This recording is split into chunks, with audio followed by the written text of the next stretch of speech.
dia ku ingin Tuhan, Tuhan, ku pegang janjiku setia sebagai sahabatmu, senantiasa bersama menunaikan tugas Bapa selesai akhirnya. Ku bersedia hidup kudus tak bercela, takkan lagi dalam percintaan dunia. Ajarku berpikir seperti dirimu, bawaku Tuhan dalam perjuanganmu. Kita ulang lagi lagunya ya waktu ini. Kita katakan Tuhan berkenankan ya.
Seperti dirimu, bawaku Tuhan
malam Tuhan, terima kasih Bapa atas penyertaan-Mu.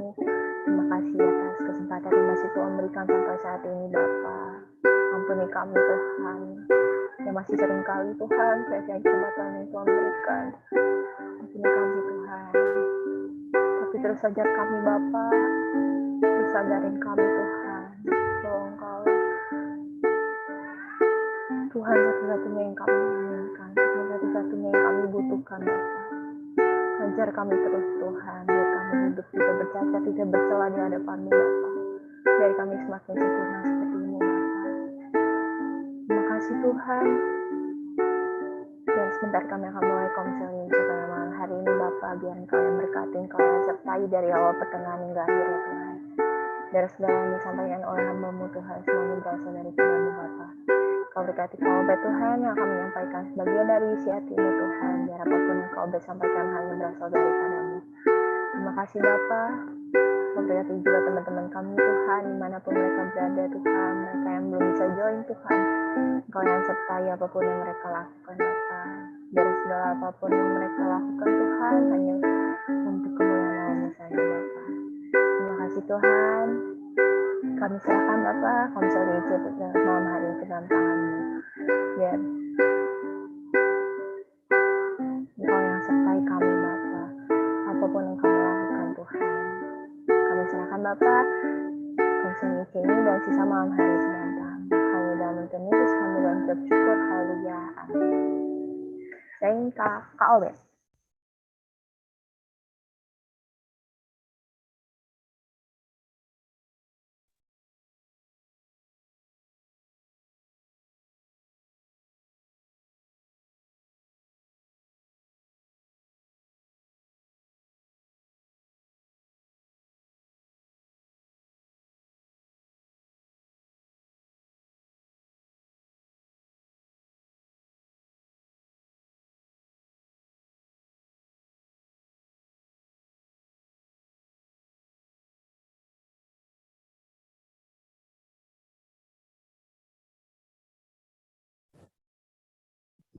Shalom.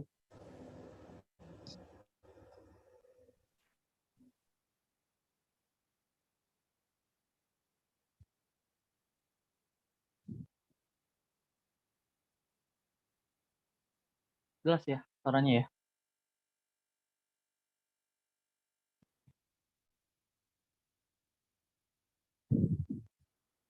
Sering orang itu menyangka kalau pertobatan yang benar itu diartikan sebagai berbalik ya. Dari yang tadinya suka melakukan kejahatan, lalu tidak melakukan kejahatan itu. Misalnya, tadinya suka bohong, jadi nggak bohong lagi. Atau tadinya orang ini suka curi gitu, pencuri begitu. Kemudian dia bertobat, tidak mencuri lagi. Atau misal tadinya dia seorang pembunuh, dia bertobat, tidak membunuh lagi.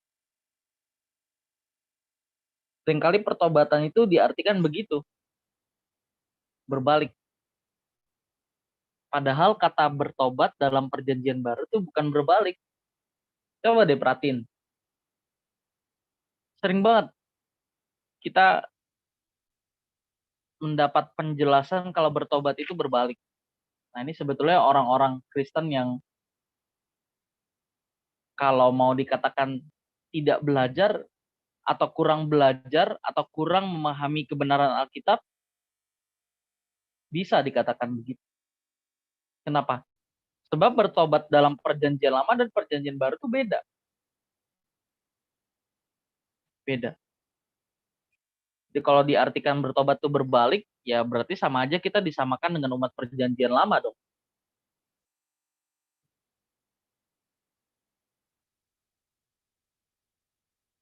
Pertobatan juga identik dengan penyesalan. Kita yang menyesal atau orang ketika minta ampun ke Tuhan, dia menyesal atas dosa-dosanya, itu juga seringkali diartikan pertobatan.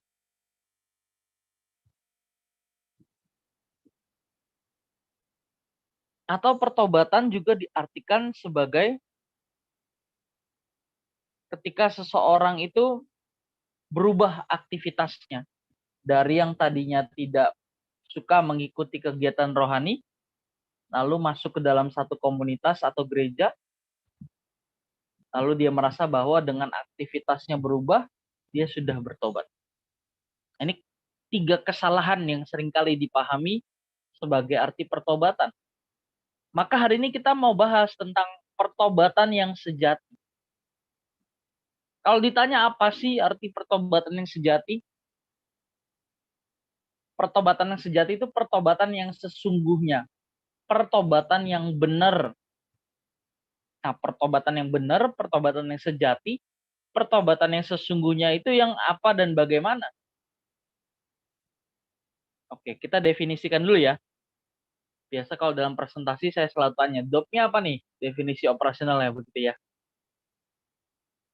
Pertobatan yang sejati, pertobatan yang sesungguhnya, pertobatan yang benar, artinya adalah pertobatan yang mengubah seseorang, yang mengubah kehidupan seseorang secara permanen. Pertobatan yang sejati adalah pertobatan yang mengubah kehidupan seseorang secara permanen.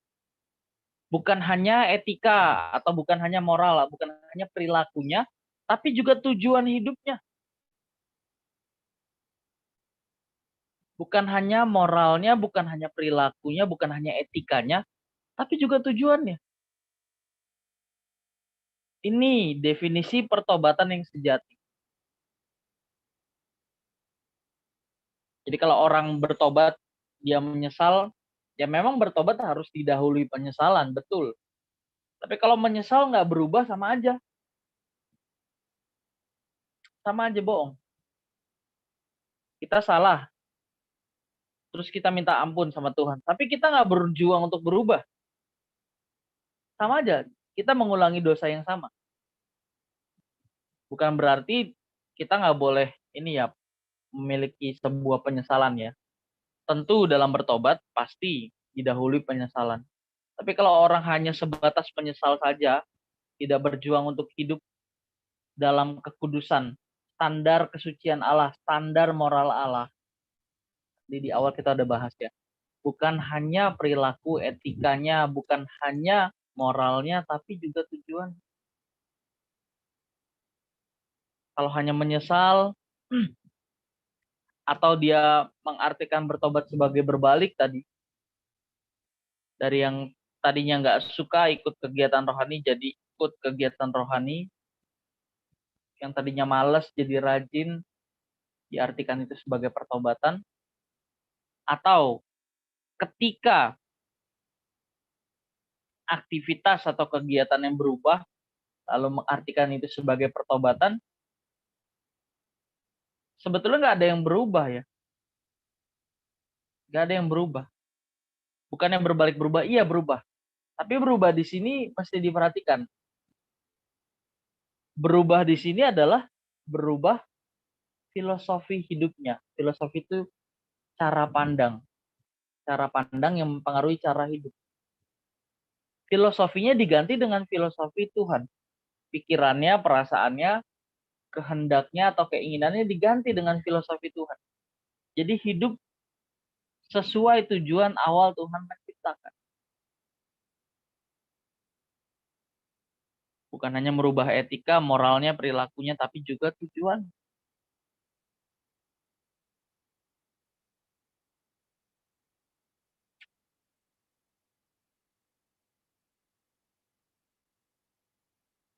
Sering timbul pertanyaan,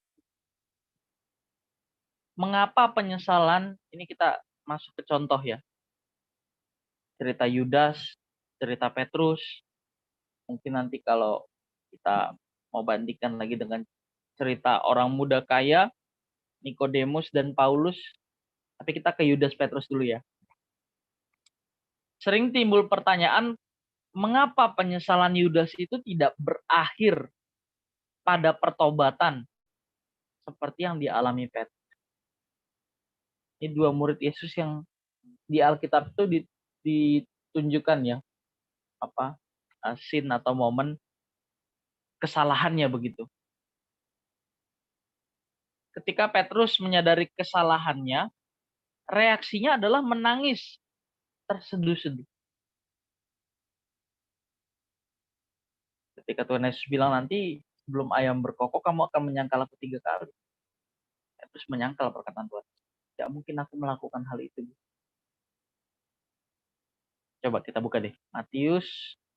Markus 14 ayat yang ke-72.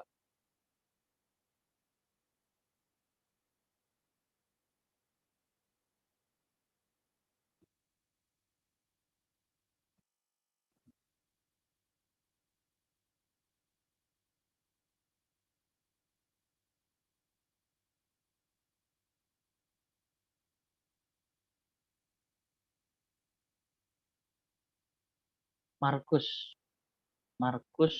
14 ayat 72.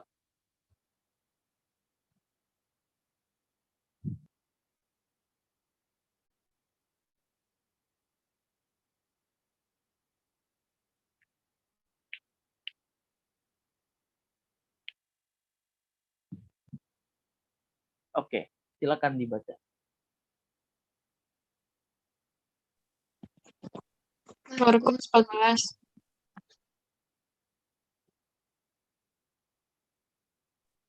Markus 14 ayat 72. Dan pada saat itu berkokoklah ayam untuk kedua kalinya. Maka teringatlah Petrus bahwa Yesus pernah berkata kepadanya, sebelum ayam berkokok 2 kali, engkau telah menyangkali aku 3 kali. Lalu menangislah ia terseduh-seduh. Iya. Di sini Petrus menyesal ya.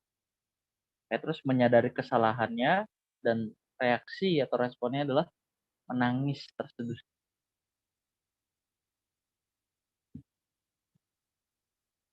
Dari sini Petrus bertobat. Setelah kejadian ini Petrus bertobat. Meskipun nanti pada ayat yang lainnya dikatakan juga ya, Petrus lari ya ketika mau dikejar-kejar, mau dibunuh ya. Lalu Tuhan menampakkan diri padanya, berkata kepada Petrus, aku ingin menggantikan engkau untuk disalib yang kedua kalinya. Ya Petrus nanya dulu sih, mau kemana guru? Aku mau menggantikan kamu untuk disalib yang kedua kali. Itu nyesek gak sih? Udah menyangkal 3 kali terus lakukan hal yang sama lagi. Tapi it's okay lah. Petrus bertobat. Kemudian hari kehidupan Petrus dipulihkan dan diperbaharui. Dan ia menjadi pengikut Tuhan yang luar biasa. Beda dengan Yudas. Yudas Iskariot ya, bukan Yudas yang lainnya. Kan ada Yudas Tadeus, bukan Yudas yang lain, Yudas Iskariot. Berbeda dengan Yudas Iskariot, ketika melihat kenyataan bahwa Tuhan Yesus disalib, Yudas tidak menerima keadilan itu. Ketidakadilan itu. Yudas tahu Yesus itu nggak bersalah. Kenapa Yudas menyerahkan Tuhan Yesus? Karena Yudas ingin Tuhan Yesus itu membuktikan kepada orang-orang siapa dirinya. Tuhan Yesus itu kan Tuhan dan penguasa ya. Guru, nabi, orang tokoh moral. Nah, Petrus lagi. Yudas ini pengen Tuhan Yesus itu buktiin keunggulannya.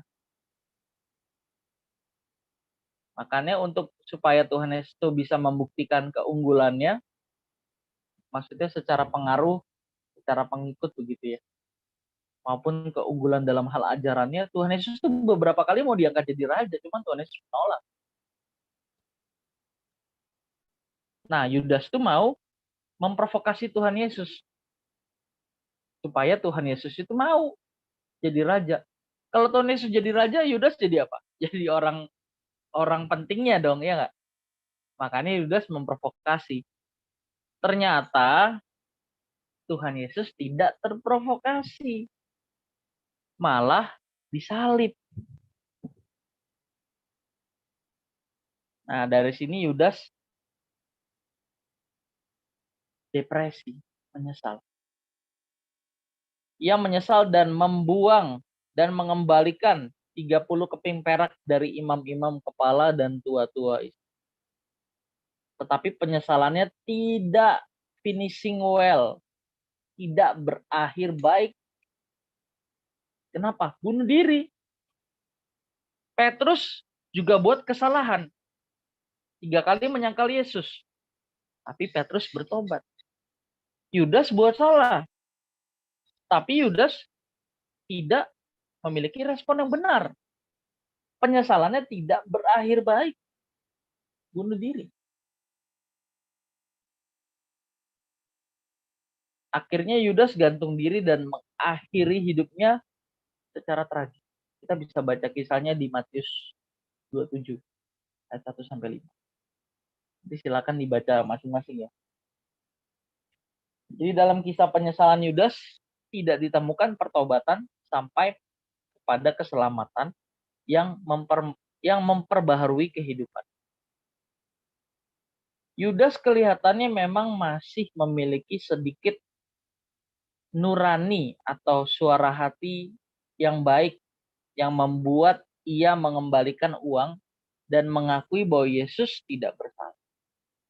Sekali lagi, Yudas itu sebenarnya niatnya itu nggak seburuk itu gitu. Dia mau memprovokasi Tuhan Yesus supaya Tuhan Yesus itu menunjukkan kepada orang-orang, khususnya orang Yahudi, orang Romawi, Tuhan Yesus itu punya banyak pengikut. Tuhan Yesus itu bisa jadi raja. Nah, Yudas mau itu. Petrus pun juga nggak mengerti kan. Petrus mencegah Tuhan Yesus mau pergi ke Yerusalem. Tuhan Yesus bilang, nyala kau iblis. Sebab engkau merupakan batu sandungan bagi.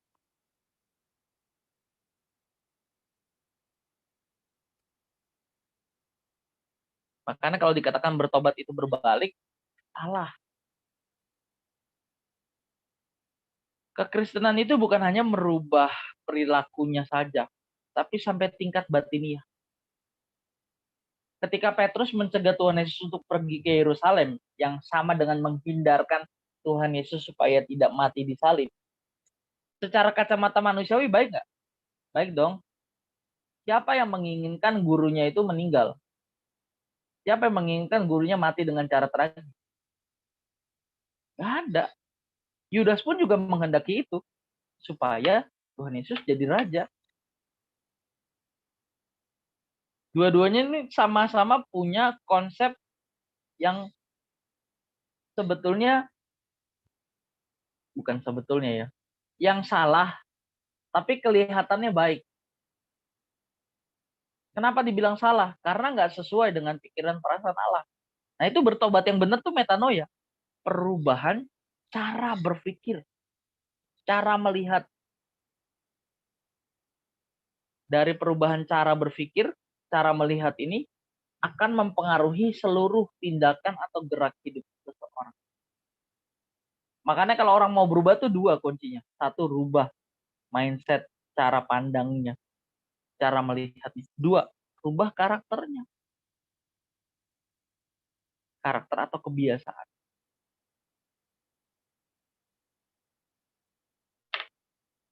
Dalam kisah penyesalan Yudas, sekali lagi tidak ditemukan pertobatan sampai pada keselamatan yang memperbaharui kehidupan. Yudas sadar bahwa tindakannya salah. Yudas juga berusaha membayar kesalahannya dengan mengembalikan uang dari imam-imam dan tua-tua Israel. Tetapi berakhir tragis ya. Dan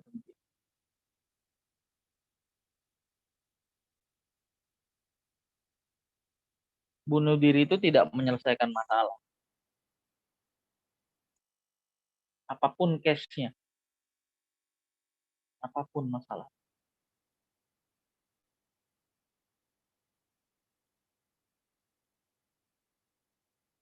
Dari cerita ini sebetulnya ini ngasih kita pelajaran yang berharga. Kalau nurani atau hati nurani atau suara hati yang kelihatannya baik, itu tidak menjamin seseorang memiliki pertobatan yang sejati sampai pada pemulihan atau pembaharuan hidup. Bahkan penyesalan atas sesuatu yang disadari sebagai suatu kesalahan belum tentu membawa seseorang pada pertobatan. Ulang ya. Bahkan penyesalan atas sesuatu yang disadari sebagai satu kesalahan belum tentu membawa seseorang kepada pertobatan. Kenapa? Melihat kehidupan Yudas, Yudas telah melewati hari-hari yang pada dasarnya tidak benar-benar bersih, tidak benar-benar berkenan kepada Tuhan. Walaupun ia termasuk dalam deret orang-orang terdekat Tuhan, bahkan sebagai orang kepercayaan Tuhan Yesus. Yudas itu kan bendahara, ya. Dia memegang kas. Yudas tidak jujur. Ia suka mencuri, hatinya bengkok, dan ia tidak tahu atau tidak menyadari bahwa dirinya itu jahat. Kita buka deh, Yohanes 12 ayat 6.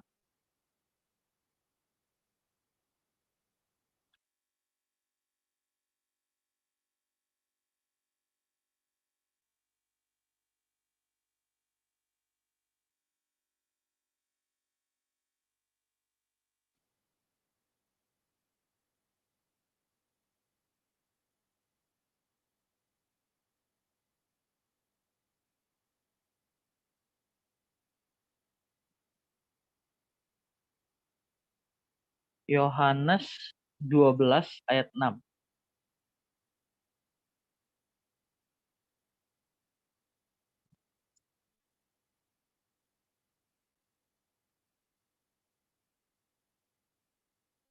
Oke, silakan dibaca.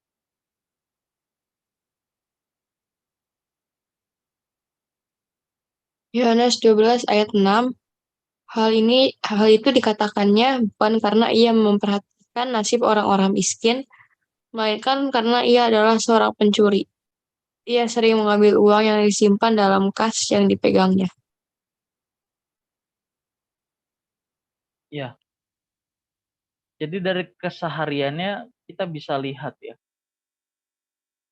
dari respon keseharian.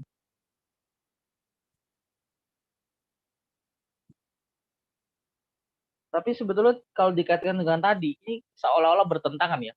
Tadi dikatakan Yudas itu baik, nggak berniat jahat ke Tuhan Yesus. Tapi di sini dia jelas-jelas karakternya itu jahat. Ya, memang karakternya itu jahat, jelek. Tapi untuk case Tuhan Yesus ya, Yudas itu nggak berniat supaya Tuhan Yesus itu dibunuh, disalib begitu, nggak. Makanya Yudas menyesal kan. Kalau Yudas berniat jahat supaya Tuhan Yesus itu disalib, mati dengan cara yang kejam begitu, tentu Yudas nggak bunuh diri.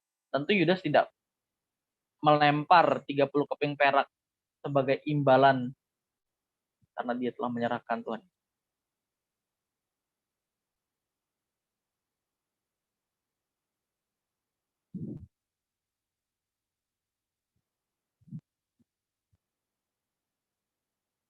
Walaupun Yudas memiliki pertimbangan yang lumayan baik, tetapi tidak sanggup untuk keluar dari belenggu kuasa gelap yang telah mengikatnya selama bertahun-tahun. Ini mirip Petrus, kisah Petrus ya.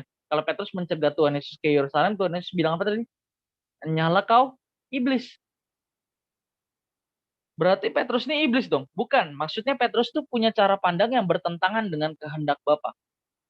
Petrus tuh nggak ngerti kehendak Bapa atau yang sebetulnya Tuhan Yesus kerjakan itu Petrus nggak tahu. Petrus cuma tahu apa yang baik menurut kacamata manusia. Makanya bertobat itu bukan hanya berbalik tadi ya, tapi metanoia. Cara pandangnya Tuhan harus kita kenal. Janganlah kamu menjadi serupa dengan dunia ini, tetapi berubahlah oleh pembaharuan budimu, supaya kamu dapat membedakan manakah kehendak Allah, apa yang baik, apa yang berkenan, dan yang sempurna. Roma 12 ayat 2. Jelas di situ. Nah, sementara Yudas dalam Lukas 22 ayat 3 di sana dikatakan kalau setan itu telah merasukinya. Coba buka deh. Lukas 22 ayat yang ke-3.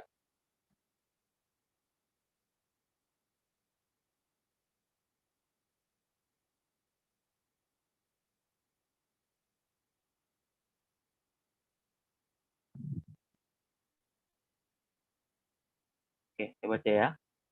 Maka masuklah iblis ke dalam Yudas yang bernama Iskariot, seorang dari ke-12.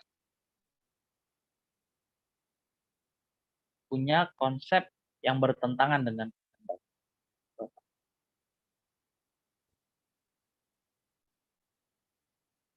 padahal orang dekatnya Tuhan Yesus ya.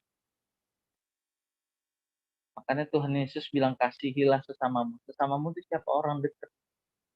Karena yang berpotensi menyakiti kita tuh orang dekat.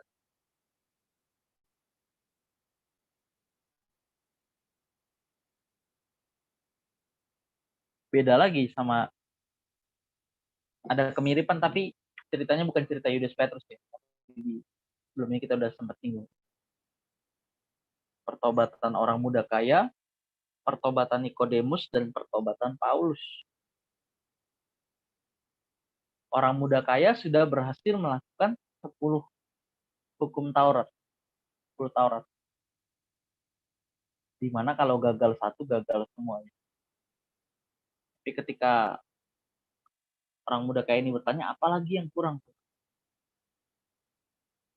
Tuhan Yesus bilang, jual segala milikmu, bagikan kepada orang miskin, lalu datang kembali ikut aku. Akhirnya apa? Gak berhasil kan? Orang muda kaya ini berhasil melakukan Taurat. Coba. Menjadi sesuatu yang berbeda ketika orang muda kaya ini bertanya kepada Tuhan Yesus. Apalagi yang kurang supaya aku bisa ikut Engkau, Tuhan. Supaya aku bisa ikut Engkau, Guru.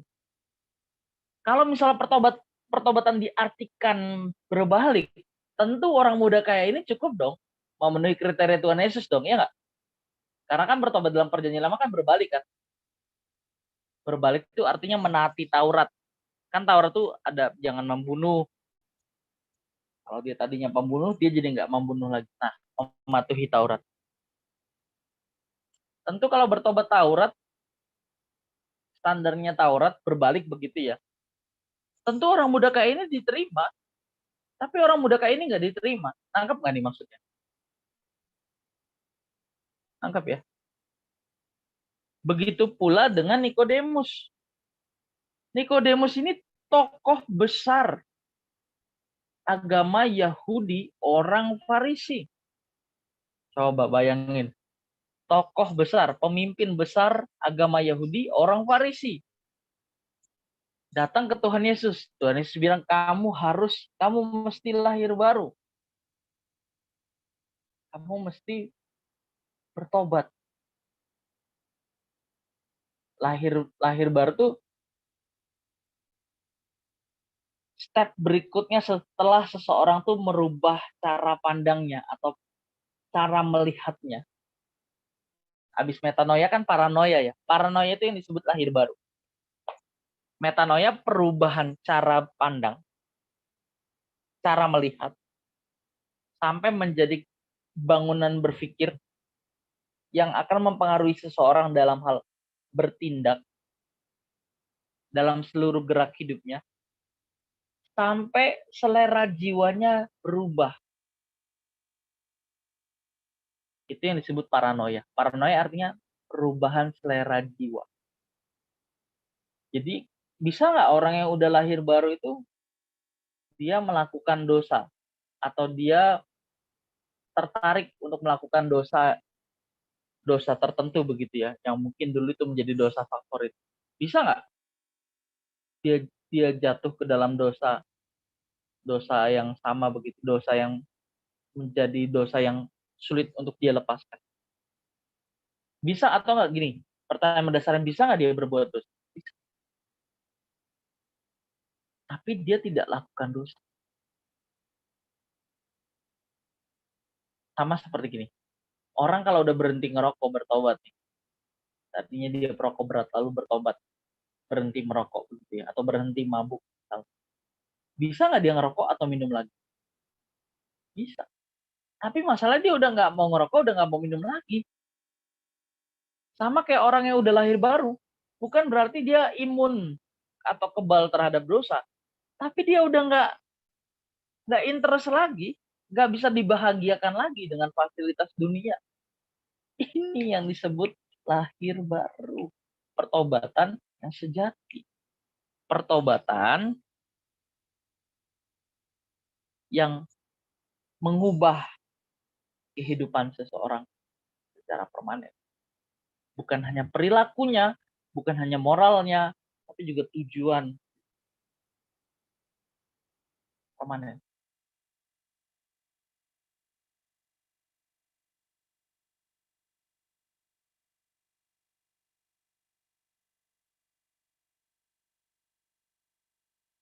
Pertobatan yang benar itu apa? Pertobatan yang benar itu perubahan terus-menerus. Sampai selera jiwanya berubah. Maka bertobat itu mesti tiap hari. Nggak bisa hari ini kita belajar firman, besok nggak belajar. Namanya nggak berubah terus-menerus.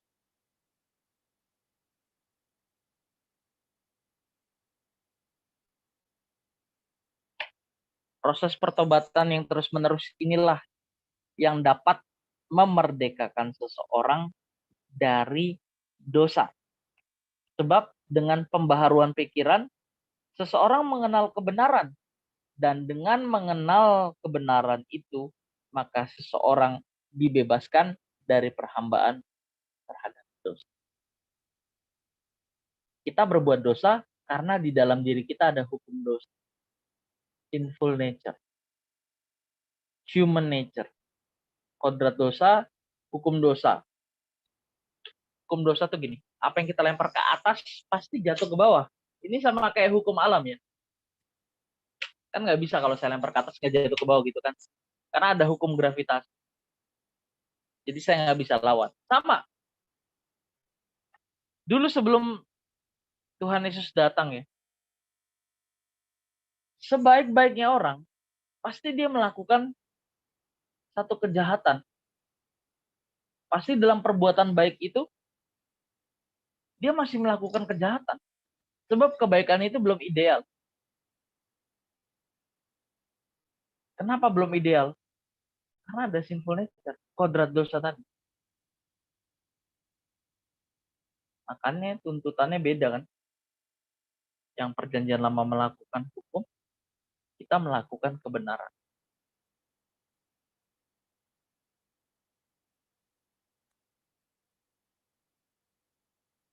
Tuhan Yesus sudah menebus kita dari dosa. Ini yang memberikan kita jaminan. Kita dianggap benar, kita dibenarkan, sekali lagi, supaya kita benar-benar menjadi benar. Satu. Dua, Tuhan Yesus memberikan kita teladan. Makanya kenapa Tuhan jadi manusia. Untuk ngasih tahu. Pertobatan yang benar tuh yang kayak begini loh. Cara hidup yang model begini loh.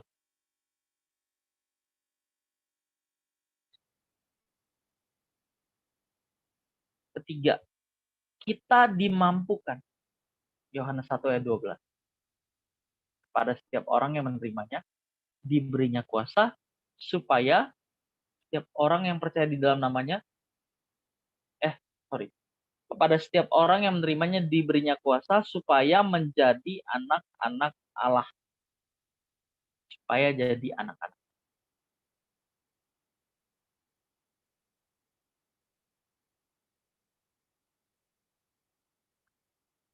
Jadi bertobat yang benar itu perubahan terus-menerus. Sampai dia punya satu kondisi, satu keadaan di mana selera jiwanya berubah.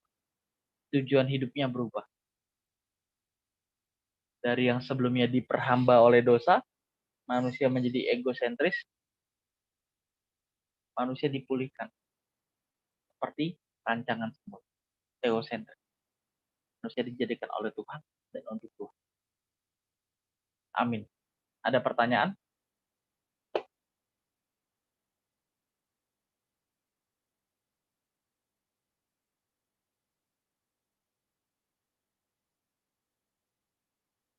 Buat yang mau nanya, boleh nanya ke yang mau nanya boleh nanya ke on mic aja. Ya guys ya. Ya guys ya. Ada yang mau nanya? Ada. Ada. Ini live-nya masih nyala, Ceh.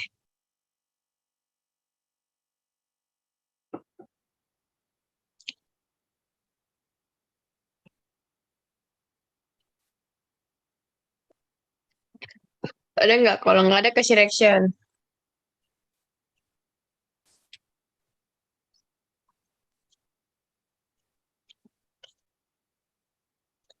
Kapero mau nanya nggak, Kapero?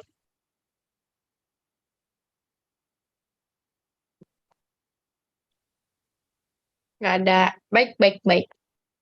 Kalau tidak ada yang bertanya, guys ya. Oh my God, so weird kalau misalnya nggak ada yang nanya. Oke.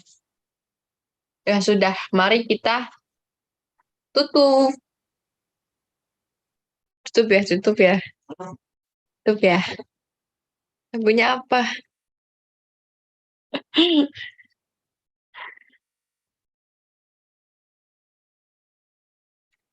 Tuh, Kobet mau nanya, Kobet. Ngakak. Kalau enggak gini aja deh. Apa yang teman-teman sebelumnya pahamin tentang pertobatan yang sejati? Dan apa yang didapat setelah pembahasan Oke. sederhana? Sebelumnya teman-teman memahami pertobatan yang sejati itu yang kayak gimana sih? Yang seperti apa sih? Terus setelah tadi kita bahas tentang pertobatan sejati, apa yang teman-teman dapat? Silakan. Oke, aku dulu ya. Jadi dulu itu aku ngiranya pertobatan itu ya itu kayak berubah, tapi berubah sikapnya. Jadi kayak yang tadinya apa ya contohnya ya? Yang tadinya males jadi nggak males itu kayak berkebalikan. Itu tuh kayak biasanya tuh sering dirasain habis retret pasti tuh karena pengertian dulu retretnya salah. Jadi tuh berubahnya kayak ya udah berubah sikapnya dan itu nggak bertahan lama. Setelah misalnya sekarang kita udah denger nih, di pertobatan itu dimulai dari pengertian sebenarnya dari awal sih kayak dasarnya Tuhan itu siapa, dosa itu apa, gimana, baru punya pengertian yang mencukupi sampai kita bisa berubah cara pikirnya, pola pikirnya. Anjay, dah gitu Kak. Kenapa pertobatan dalam perjanjian baru itu perubahan pikiran? Kenapa dibilang metanoia? Why? Karena ada ayatnya. Penelarannya apa? Kenapa bertobat dalam perjanjian baru itu perubahan cara berpikir?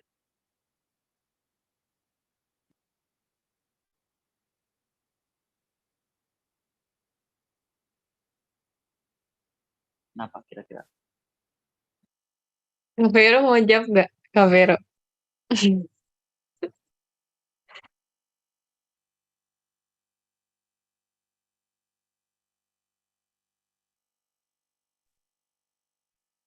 Kenapa ya? Kata lu mau jawab nggak kata? Kak Penny mau jawab nggak? Kenapa ya? Kenapa metanoia? Karena karena yang dimauin Tuhan itu ketulusan hati. Terus kan Tuhan Yesus sudah ngasih cara hidup. Jadi kayak, nggak tahu nggak jelas. Nggak jadi komet, nggak jadi jawab. Karena kalau perubahan perilaku aja ya, perubahan moral, ketika kita nggak butuh Tuhan Yesus sebetulnya. Orang ateis pun baik. Orang ateis baik. Baik banget malah. Saya pernah punya teman ya, dia ateis. Dia mengklaim, dia terang-terangan bilang, gue nggak percaya Tuhan. Tapi baik banget perilakunya, tindakannya tuh baik banget.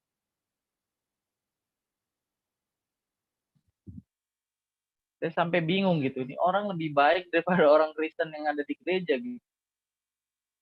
Dia pernah iketin tali sepatu saya, coba bayangin.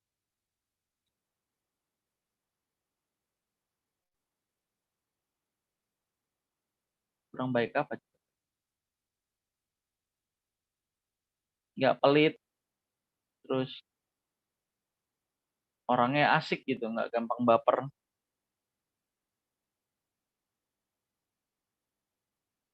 Nah, maka ini jadi penting pertanyaan.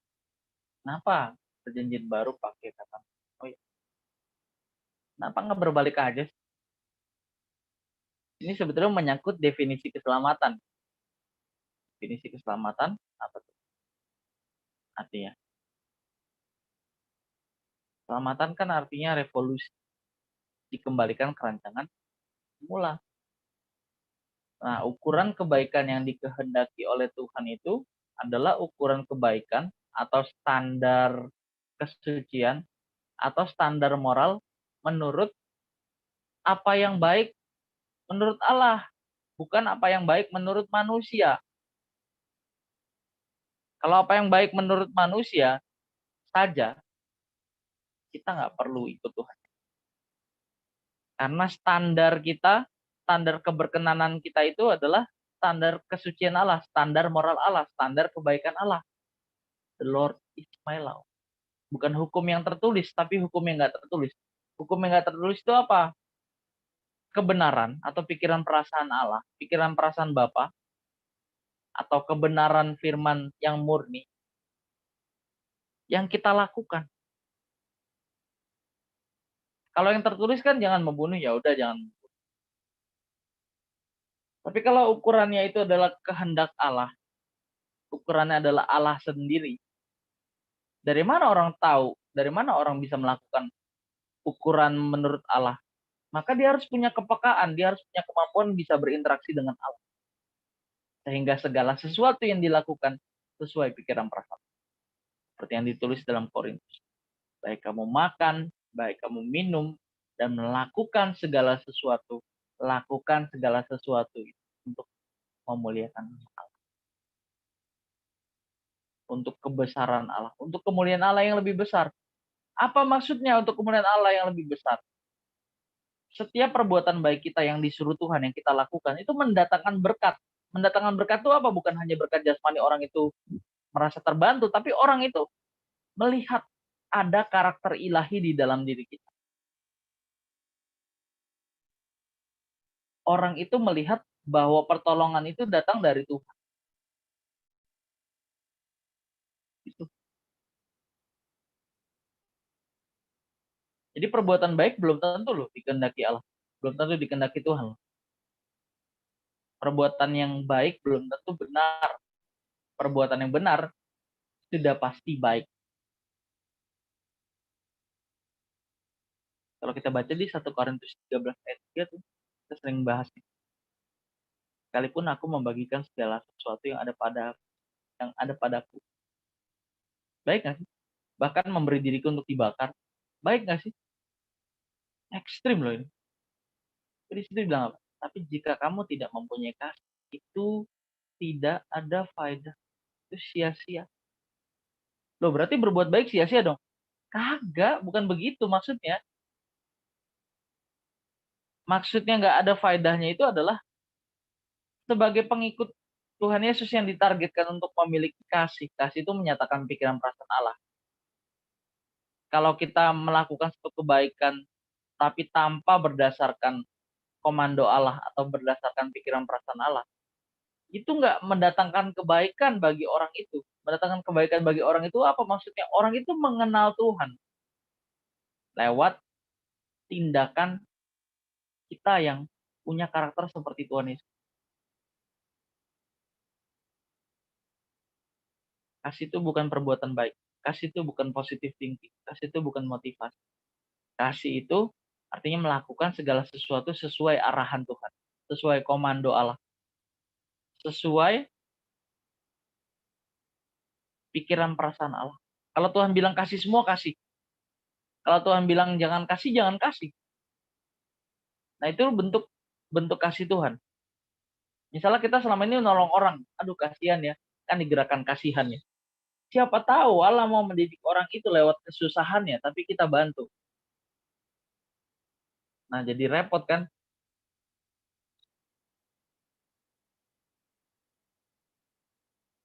Nah, ini harus jadi, makanya harus, tadi dibilang pertobatan yang sejati itu terus-menerus. Harus sampai jadi bangunan berpikir, harus sampai merubah selera jiwa. Jangan hanya jadi pengetahuan saja. Kebenaran atau pengetahuan tentang teologi yang jadi sekedar pengetahuan itu bisa kelihatan dari buahnya. Apakah orang itu mengampuni?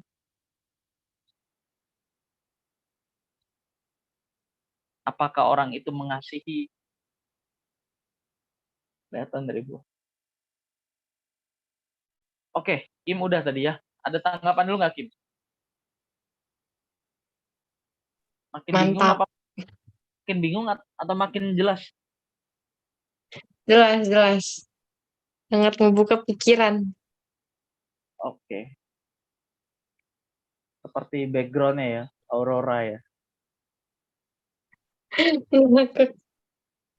Ini ada tanggapan, Kak.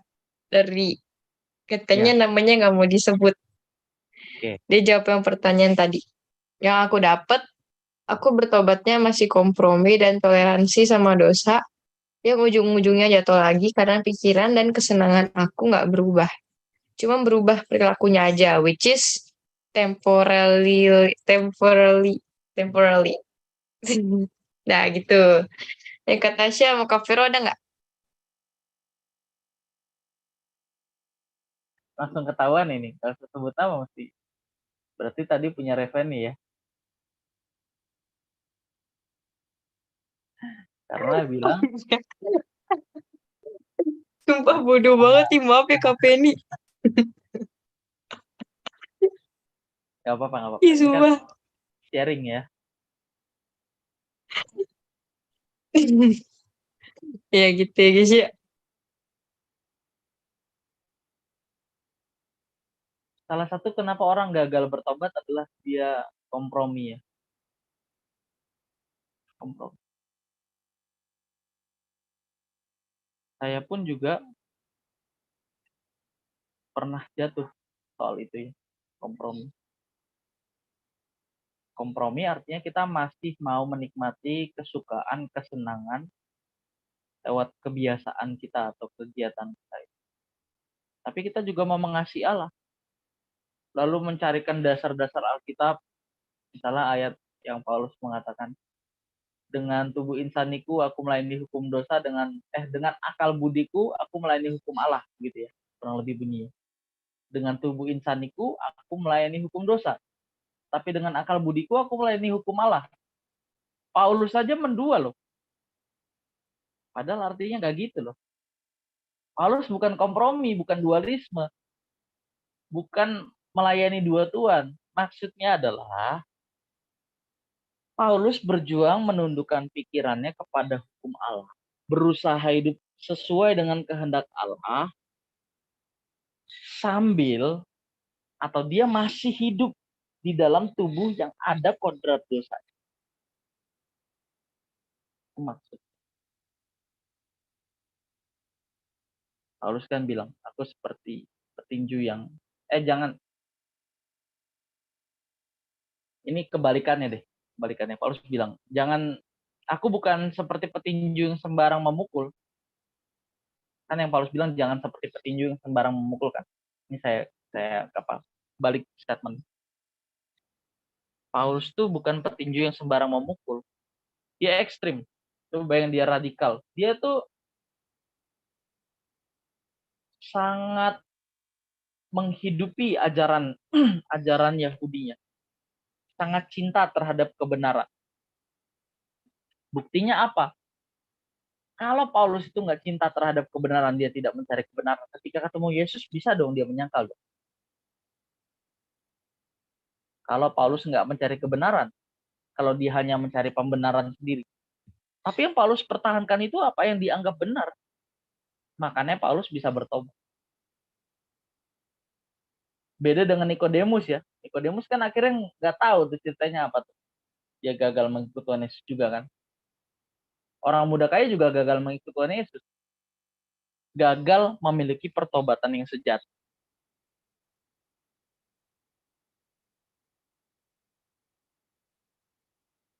Oke, saya kembalikan. Tadi Kim udah, Feni udah ya. Tinggal Vero sama Tasya nih. Yang nggak mau disebut namanya.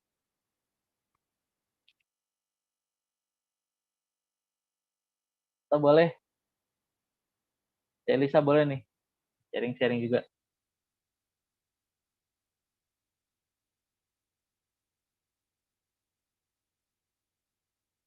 Siapa nih? Enakan. Oke dulu ke si Kim gak ngajar. Dia nggak ada ngomong-ngomongnya langsung the host want to unmute, tau gak sih, kurang ajar nih.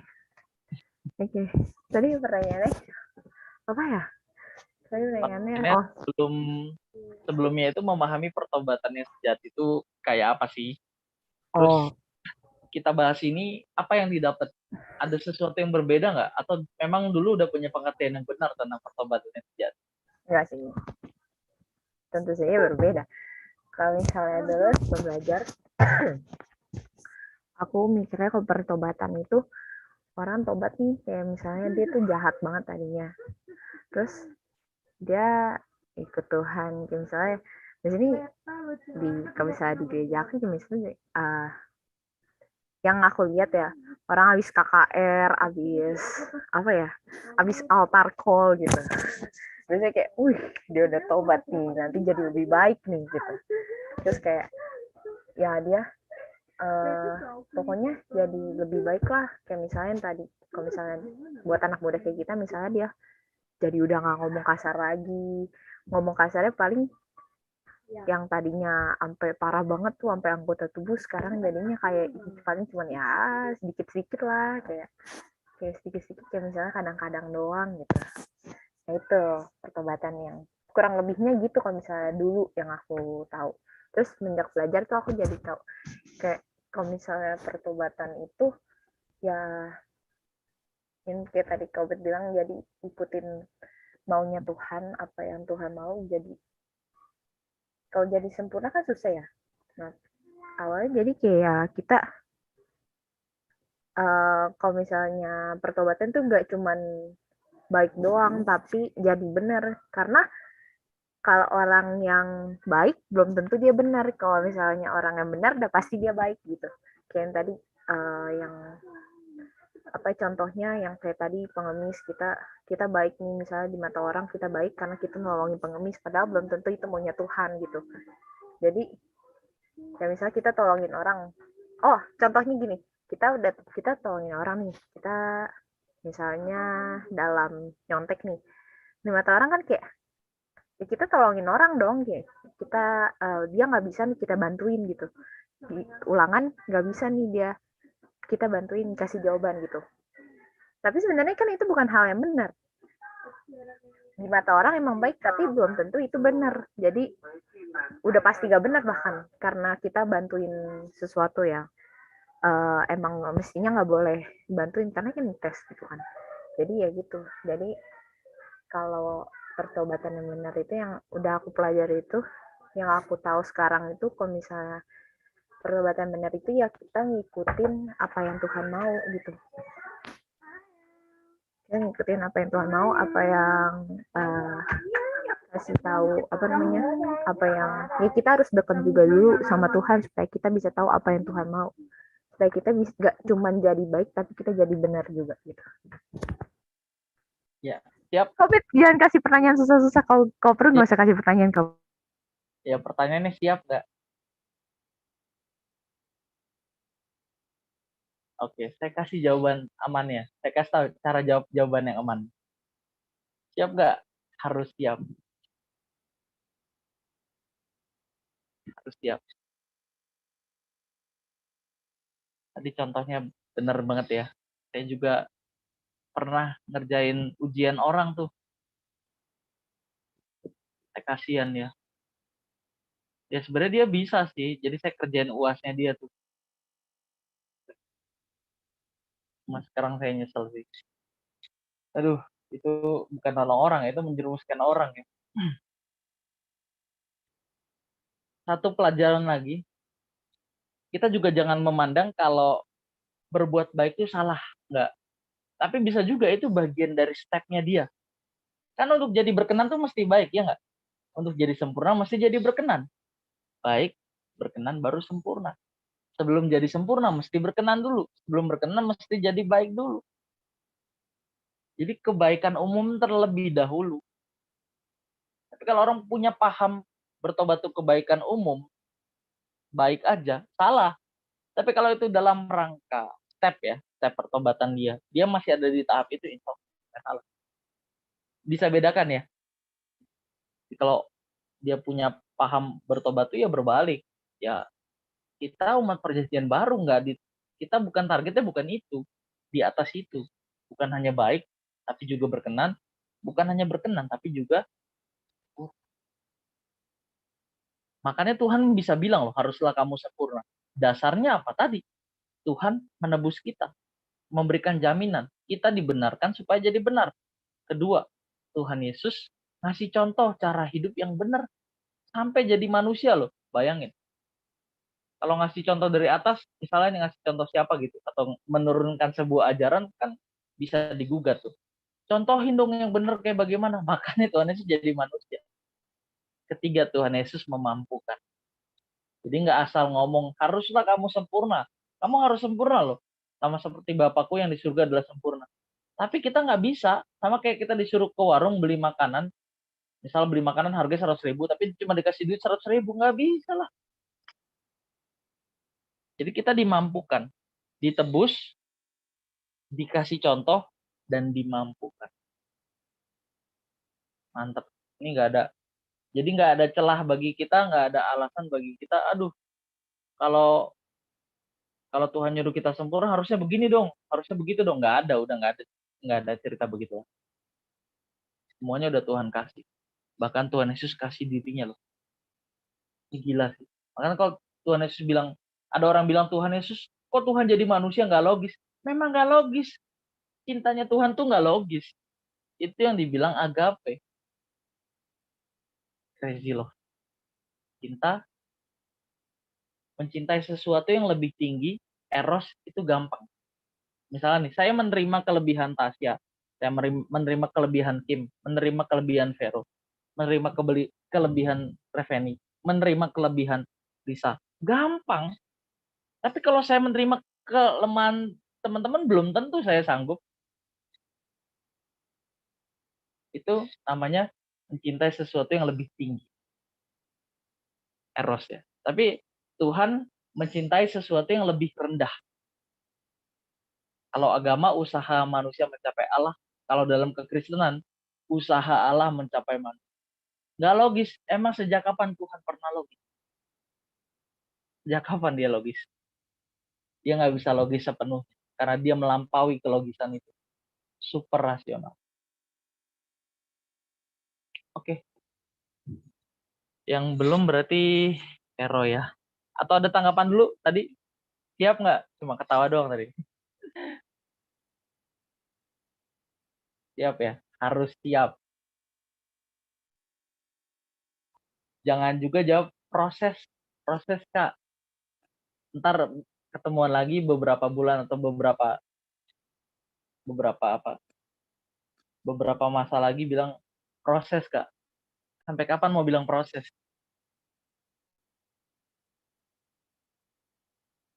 Oke, Vero. Gimana, Vero? Kalau dari aku tentang pertobatan sejati dulunya tuh kayak ya dia ikut apa namanya ikut kegiatan rohani terus udah gitu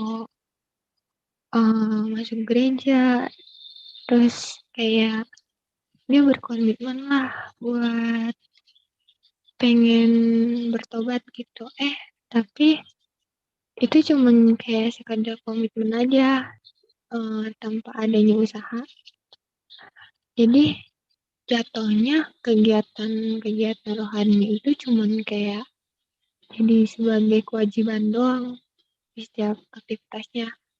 Nah, eh, pas sudah dapat pengertian baru lagi, kayak tentang persahabatan sejati itu gimana caranya pikiran atau tingkah laku kita bukan hanya cuma berkomitmen untuk bertobat, tapi juga usaha untuk mengubah pola pikir sama tindakan kita ya emang seturut dengan apa yang Bapak mau, apa yang Tuhan kehendaki. Nah, dari situ bukan cuman berbuat baik, tapi berbuat benar. Gitu. Oke. Dari cerita Vero, ini banyak dialami. Saya rasa teman hampir semua kita mengalami ya. Ini disebut sebagai pertobatan mager ya. Kita komitmen nih, mau hidup bener, tapi mager. Saya tuh kalau beli buku ya, saya suka tulis nama sama tanggal beli buku itu.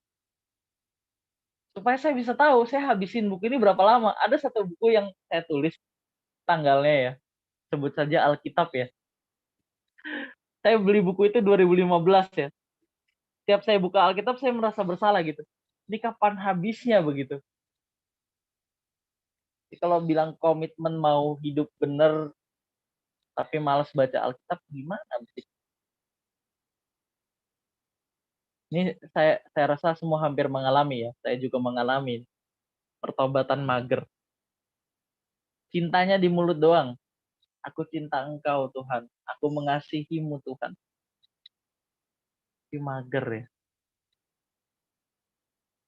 Atau juga bisa disebut sebagai rutinitas agamawi. Maksudnya gimana rutinitas agamawi? Hanya sekedar kewajiban.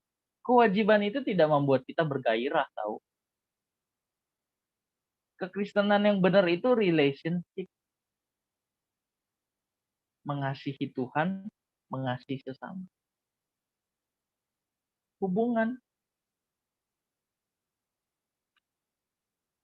Kalau nggak hubungan, Tuhan nggak perlu turun ke dunia dong. Dia mengutus aja malaikatnya. Udah, lu jadi korban penebusan. Bisa nggak? Bisa banget. Tapi kenapa Tuhan turun jadi manusia? Tuhan menghargai hubungan. Karena sejatinya kekristenan itu hubungan. Bukan kewajiban. Makanya dia taruh nyawanya. Supaya kita bisa berubah.